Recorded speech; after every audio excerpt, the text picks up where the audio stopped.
বাড়িতে চিকেন নিয়ে এসছে আর চিকেনের মধ্যে দেখি সলিড মাংসের পরিমাণটা একটু বেশি মাত্রায় আছে। ব্যাস, যেই ভাবনা সেই কাজ, বানিয়ে ফেললাম ঘরোয়া পদ্ধতিতে চিকেন শাটে। আর চিকেন শাটে বানানোর জন্য চিকেনগুলোকে আমি টুকরো টুকরো কিউব আকারে কেটে নিয়েছি। এবার চিকেনের মধ্যে চিকেনটাকে ভালো করে ধুয়ে নিয়ে তার মধ্যে দিয়ে দিলাম একটা পাতিলেবুর রস,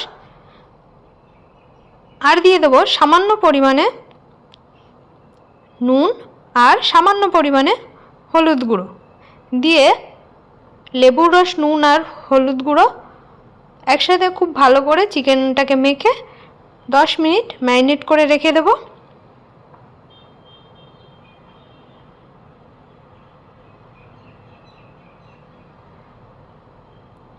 আর এদিকে আমি ক্যাপসিকাম আর পেঁয়াজটাকে কিউব আকারে কেটে নিয়েছি। আর এখানে নিয়ে নিয়েছি গুঁড়ো মশলা, আছে ভাজা জিরে, ভাজা ধনে গুঁড়ো আর সামান্য পরিমাণ গরম মশলা আর কাসুরি মেথি।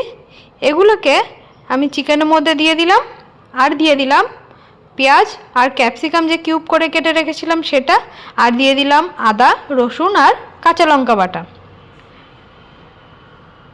সমস্ত মশলার সাথে চিকেনটাকে ভালো করে মেখে নেব।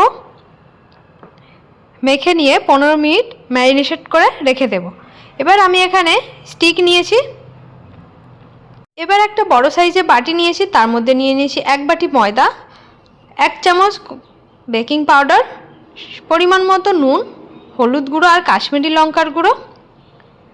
খুব ভালো করে মেখে নিয়ে এবার সামান্য পরিমাণে জল দিয়ে ঠিক এরকম থিকনেসের একটা ব্যাটার বানিয়ে নেব। এদিকে আমি যে স্টিকগুলো নিয়েছিলাম, স্টিকগুলোকে আমি জলে ভিজিয়ে রেখেছিলাম অনেকক্ষণ, যাতে তেলের মধ্যে দিলে এগুলো পুড়ে না যায়।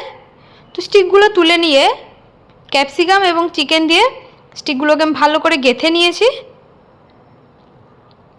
এবার আমি গ্যাসে একটা প্যান বসিয়ে দিলাম।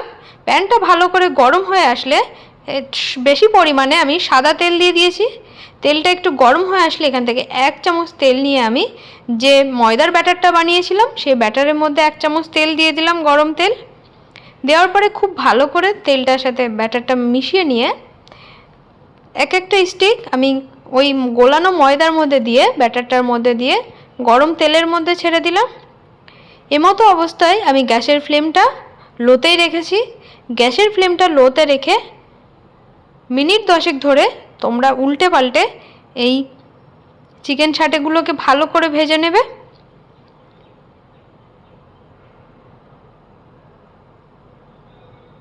আবারও বলছি, গ্যাসের ফ্লেম কিন্তু লোতেই রাখবে।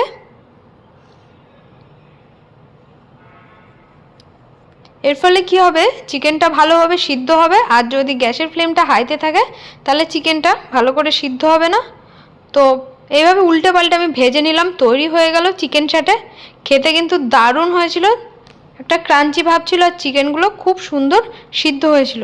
তো বাড়িতে তোমরা অবশ্যই ট্রাই করো এই স্ন্যাক্সটা, আশা করি ভালো লাগবে। দেখা হচ্ছে অন্য কোনো দিন অন্য একটা ভিডিওতে।